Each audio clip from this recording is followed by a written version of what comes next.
நடிகர்களில் முதல் முறையாக தற்போது ஜாதி மதம் அற்றவர் என்ற ஒரு சான்றிதழை நடிகர் பார்த்திபன் அவர்கள் பெற்றிருக்கிறார். அவரிடம் பேசலாம். சார் வணக்கம்.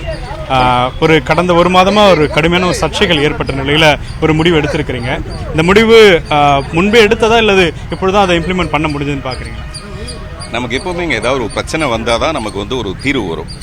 நான் அதுதான் சொன்னேன். புராணத்துலலாம் சந்தேகப்பட்டு தீக்குளிங்கன்னு வாங்க.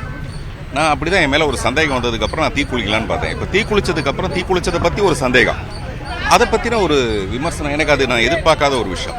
ஒரு நீதிபதி நம்மளை பாராட்டி இப்படி ஒரு சான்றிதழை கொடுத்துருக்காரு. இவங்க சொல்கிறாங்க மனநிலை பாதிக்கப்பட்டவராக இருக்கிறார் பார்த்திபன் அப்படின்னு சொல்கிறாங்க. அப்படின்னா யாரை சொல்கிறாங்கன்னு எனக்கு புரியல. அதனால் இனிமே இதை பற்றி சொல்கிறவங்க அந்த கோர்ட்டோட அவமதிப்புக்கு ஆளாவாங்கன்றது என்னுடைய நம்பிக்கை.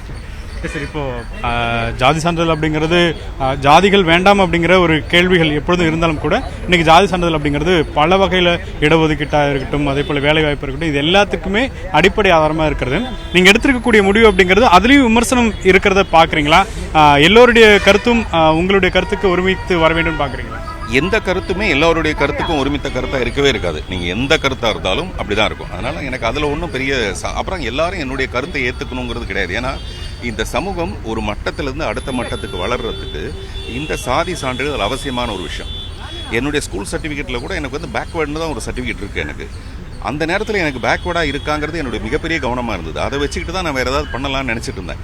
இப்போ நம்ம அதுலேருந்து மாடி சமுதாயத்தில் ஒரு நல்ல அந்தஸ்துக்கு வந்ததுக்கு அப்புறமேல இப்போ நான் நினைக்கிறேன் எனக்கு அது தேவையில்லை. என்ன மாதிரி எத்தனையோ பேர் இருப்பாங்க இல்லையா, அவங்க எல்லாம் இதுக்குள்ளே வந்தாங்கன்னா இது ஒரு புதிய விழிப்புணர்ச்சியை ஏற்படுத்தும். இது என்னெல்லாம் பண்ணிடும், உடனே இது ஒத்த ரூபாய்க்கு பயன்படுமா அப்படின்னு இப்போ கேட்டால் இது சொல்ல முடியாது. இப்போ நான் கொடுத்த அந்த கோல்டு காயின் மாதிரி நாளைக்கு ஒரு நாளைக்கு இது கோல்டாக மாறலாம். அதனால் நான் நல்ல எண்ணத்தில் செய்கிறேன். இந்த நல்ல எண்ணத்தோட பலன் நல்லதாகவே இருக்கும்னு நினைக்கிறேன். கோர்ட்டில் எல்லாருடைய அப்ரிசியேஷனை பார்க்கும்போது நான் இறங்கி வரும்போது எல்லா அட்வொகேட்டும் எனக்கு கை கொடுத்து என்னை பாராட்டுறாங்க. ஒன்று, அங்கே ஒரு கிரைம் பிரான்ச் லேடி இன்ஸ்பெக்டர் இருந்தாங்க. அவங்க சொன்னாங்க, அவங்க படங்களில் அம்முவாகினான்னு ஒரு படத்தில் ஒரு ப்ராஸ்டியூட்டை கூப்பிட்டு போய் நீங்கள் குடும்பம் நடத்துவீங்க. அது எவ்வளோ பெரிய ஒரு முக்கியமான விஷயங்க. இந்த மாதிரி நான் நிறைய பண்ணியிருக்கேன். நான் நிறைய ஒரு முன்னுதாரணமாக நான் இருக்கணும்னு நினச்சிருக்கேன். அதுக்கான இடத்துல நான் இருக்கேன். பணம் சம்பாதிக்கிறது மட்டுமே என்னுடைய குறிக்கோளாக இருந்தால் நிச்சயமாக நான் சினிமாவில் கமர்ஷியல் படங்கள் பண்ணிட்டு போயிருப்பேன். நான் பண்ணதெல்லாம் ஹவுஸ்ஃபுல் மாதிரியான நிறைய ஹவுஸ்ஃபுல்லில் கூட நான் என்ன சொல்கிறேன்னா, இந்த பாம் வச்சது ஒரு பாம் வச்சுருவாங்க. அந்த பாம்பை வச்சது ஹிந்துவோ முஸ்லீமோ கிறிஸ்டினோ இல்லை, யாரோ ஒரு மிருகமாக தான் இருக்க முடியும்னு நான் சொல்லியிருக்கேன். அந்த மாதிரி பார்த்திபன் மனிதநேயமன்றம் நான் துவங்கினதே கடவுளும் அல்லாத மிருகமும் அல்லாத மனிதம்ங்கிற ஒரு வார்த்தையை முதல்ல நான் தான் கண்டுபிடிச்சி சொன்னேன். அதுக்காக அப்போதைய அமைச்சர் ஒருத்தர், தமிழ் குடிமகன் ஒரு அமைச்சர் எனக்கு பாராட்டி ஒரு கடிதமே கொடுத்துருக்காரு. இந்த மனிதம்ங்கிற வேற நீங்கள் தான் பயன்பாட்டுக்கு கொண்டு வந்தீங்கன்னு சொல்லிட்டு. கடைசியில் நான் என்னடா சேர்த்து வச்சிருக்கேன்னு பார்த்தா இதெல்லாம் தான் என்னுடைய சந்தோஷம் நினைக்கிறேன். அப்படிதான் இதுவும் என்னுடைய சந்தோஷமா இருக்கும்.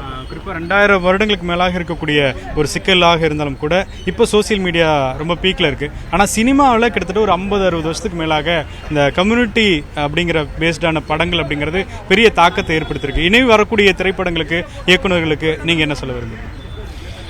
இல்லைங்க, கொஞ்சம் சில இயக்குநர்கள் அவங்களுக்கு ஏற்பட்ட பாதிப்பை, சாதியல் ரீதியாக அவங்களுக்கு ஏற்பட்ட பாதிப்பை அவங்க படங்களாக எடுத்திருக்காங்க. அதை நான் பார்க்கும்போது நான் ரொம்ப பரியேறும் பெருமாள்லாம் நான் பார்க்கும்போது ரொம்ப ஆச்சரியப்பட்டு, இப்படியான பிரச்சனைகள்லாம் இருக்கா. ஏன்னா நான் வளர்ந்தது பூரா சிட்டியில், எனக்கு தெரியல. பாரதி கண்ணம்மா பண்ணும்போது கூட அதுக்கு பின்னாடி இப்படி ஒரு விஷயம் இருக்கா. ஏன்னா எனக்கு 2 போலீஸை வச்சுக்கிட்டு நான் பாதுகாப்போடு போக வேண்டியதாக இருந்தது. இப்படியெல்லாம் இருக்கா அப்படின்னா இவங்க சொல்கிறது சரிதான் அப்படின்னு அவங்களுடைய பாதிப்பை அவங்க சொல்கிறாங்க. சாதிகளை வச்சு படங்கள் ஓடுன்னு ஒரு நிலை வரும்போது சாதியே இல்லைன்னு கூட நான் நாளைக்கு ஒரு படம் எடுப்பேன். அதாவது ஜாதிய பெருமைகளை வச்சு எடுக்கிறத சொல்றேன். அந்த மாதிரி சொல்றேன். அதான் சொல்றேன். அது நம்ம அது ஒரு டைரக்டரோட ஃபீலிங். அவங்க என்ன சொல்லணும்னு நினைக்கிறாங்களோ அது பெருமையாகவும் சொல்லலாம், அந்த பக்கம் இருக்கிறத சிறுமையாகவும் சொல்லலாம். ஏன்னா அந்த ஒரு டைரக்டர் ஒரு கிட்டத்தட்ட ஒரு பெரிய படைப்பாளி. அவன் கடவுளுக்கு சமமானவன். படைக்கிறதுனால அவன் கடவுள். அதனால அவன் என்ன சொல்லணும்னு நினைக்கிறானோ இந்த சமுதாயத்தில் அவன் சொல்றதுக்கு உரிமை இருக்கு. அவங்களுக்கு உரிமை இருக்க மாதிரி எனக்கும் ஒரு உரிமை இருக்கு. ஜாதிகள் இல்லையடி பாப்பான்ட்டு பாரதியார் பாடிட்டு போயிட்டார். ஆனால் அந்த சர்டிஃபிகேட் வாங்குறது பெரிய கஷ்டமா இருக்கு. நிறைவு கேள்வி சார், தேர்தலுடைய இன்னும் 4 நாட்களில் தெரிய போகுது. எல்லாருடைய ரிசல்ட் உங்களுடைய எதிர்பார்ப்பு என்ன? நெருக்கத்தில் பல விஷயங்கள் நீங்கள் கூட்டிகிட்டு இருந்தீங்க, இப்பொழுது எப்படி பார்க்குறீங்க? இப்போ அது ரொம்ப நெருங்கிட்டதுனால 4ஆம் தேதி வரைக்கும் காத்திருக்கிறது மட்டும்தான் சரியான ஒரு விஷயம். நான் முதலே சொன்ன மாதிரி மக்கள் வெற்றி அடைகிற ஒரு விஷயமா தான் அந்த எலெக்ஷன் இருக்கணும். அதுதான் மக்கள் வெற்றி பெறணும். நம்ம ஒரு தடவையும் மக்கள்கிட்ட 100 பிரச்சனையை சொல்கிறோம். அதில் 98 பிரச்சனை அப்படியே இருக்குது. அது எதுக்காக அந்த 98 பிரச்சனையை அப்படியே வச்சமாக வச்சுக்கிறாங்கன்னா, அடுத்த எலெக்ஷனுக்கு இந்த பிரச்சனைகளாம் நாங்கள் தீர்த்துருவோம்னு சொல்கிறதுக்காக அந்த 98 பிரச்சனையை அப்படியே வச்சுக்கிறாங்க.